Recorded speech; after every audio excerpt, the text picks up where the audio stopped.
Почитувана македонска јавност, почитувани медиуми и колеги.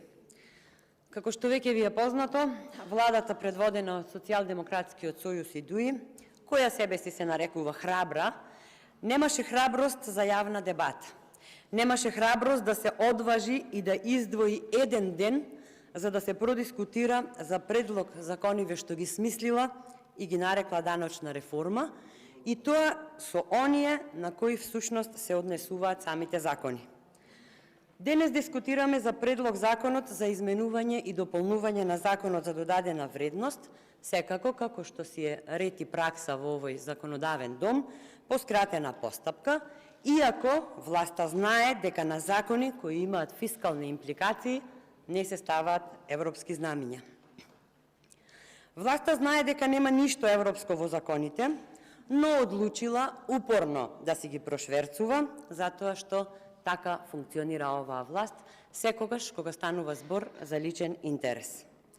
И наместо стручна расправа и јавна дебата со сите засегнати страни, што подразбира носење на закони на задоволство на сите, дојдовме до моментот, уште еднаш за последно, да апелираме до колегите од мнозинството да не го поддржуваат овој закон, затоа што со него не му се помага на стопанството и на бизнисот, туку им се наметнува дополнителен товар, кој значи погрешни економски политики, со кои стопанството и граѓаните се соочуваат со предизвикот наречен преживување. Со овој закон за ДДВ, граѓаните ќе плаќаат поскапа електрична енергија, затоа што досегашниот данок од 5% се враќа на 18%. Кај да е, ќе стартува и грејната сезона и наместо да имаме еколошки енергенс, односно пелетите како средство за загревање на домовите, повторно ќе се соочиме со загадена животна средина, затоа што и пелетите поскапуваат, оданочени со даночна стапка од 18% наместо досегашните 5%. Колеги, воопшто не е коректно испразнетиот буџет да го полните на грбот на граѓаните и тоа со зголемување на даноци и со репресии. Наместо помош, наместо да ги субвенционирате основните потреби, вие вршите сериозен удар на ионака скромниот буџет на граѓаните.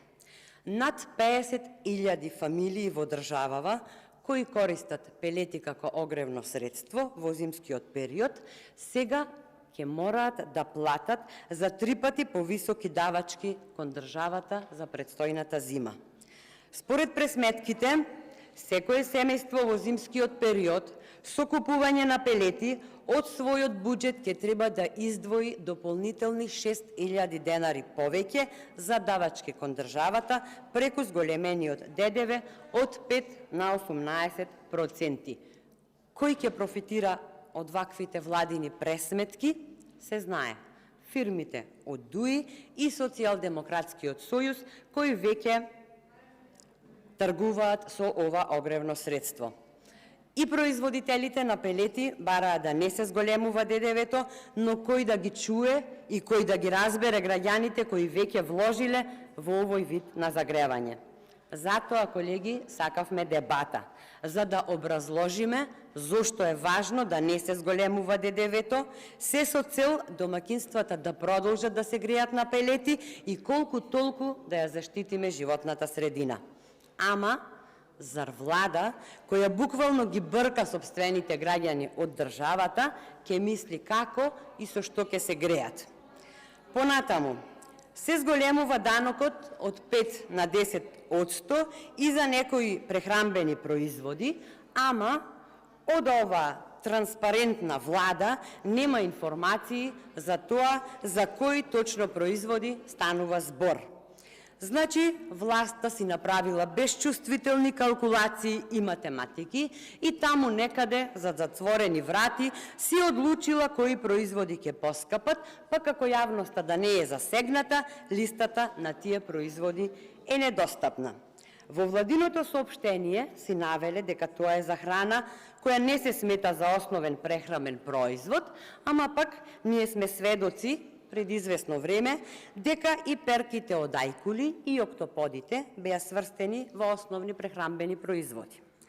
Допитачки стап го донесовте народот и се дрзнувате да излегувате на пресови и да кажувате добра вест.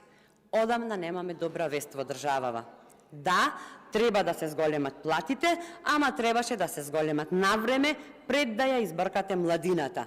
Требаше да се зголемат платите за да имаме среќна младина, желна за работа во Македонија со стабилен животен стандард и функционален систем.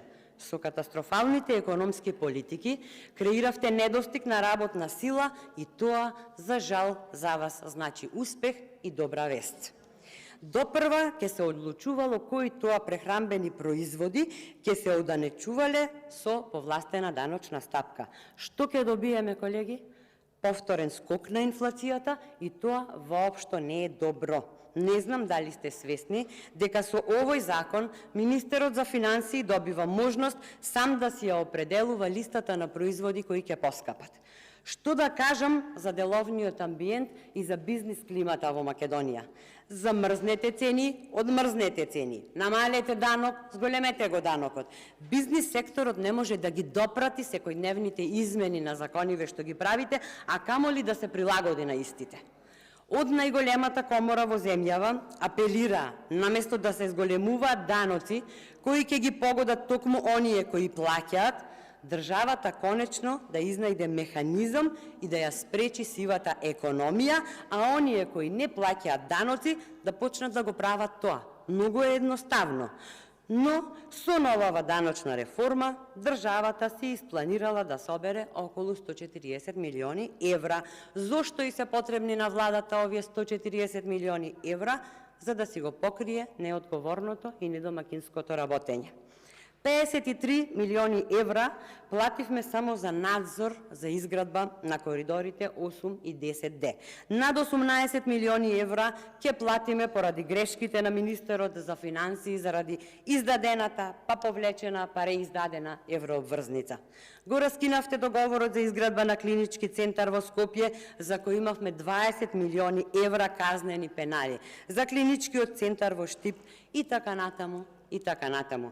Ете како ќе ги добиевте тие 140 милиони евра без да удрите по грбот на граѓаните и стопанството.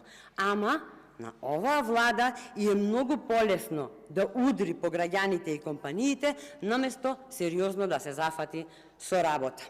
Да ве прашам, колеги од мнозинството, лошо ли е и лошо ли мислевме со тоа што побаравме сите производи за човечка исхрана да бидат со даночна стапка од 0% или 5%? Лошо ли е веднаш да се објави листата на производи кои сакате да ги поскапите? Лошо ли е пелетите и печките на пелети да останат со 5% како што е во моментов, огревното дрво да остане да се даночи со 5%, а не со 18%, ветеринарните услуги да се со 5% ДДВ, ДДВ за промет на станови да остане 5% до влез во Европската Унија наместо до 2025. Лошо ли е ДДВ на електричната енергија да се намали на 5% наместо на досегашните 18%? Вие знаете дека ова што го бараме е во интерес на граѓаните. Затоа нема да ги поддржиме новите закони од вашата така наречена даночна реформа, затоа што сме свесни дека тие не значат ништо друго, освен арач на сите нивоа, гилотина и притисоци за стопанството. Пратеничката група на ВМРО-ДПМН и коалицијата никогаш нема да поддржи закони кои се на штета на граѓаните и компаниите. Уште еднаш за крај ќе ве замолам, колеги од мнозинството, да не гласате наќоро. Вие сте на потек. Ви благодарам. Реплика Лолита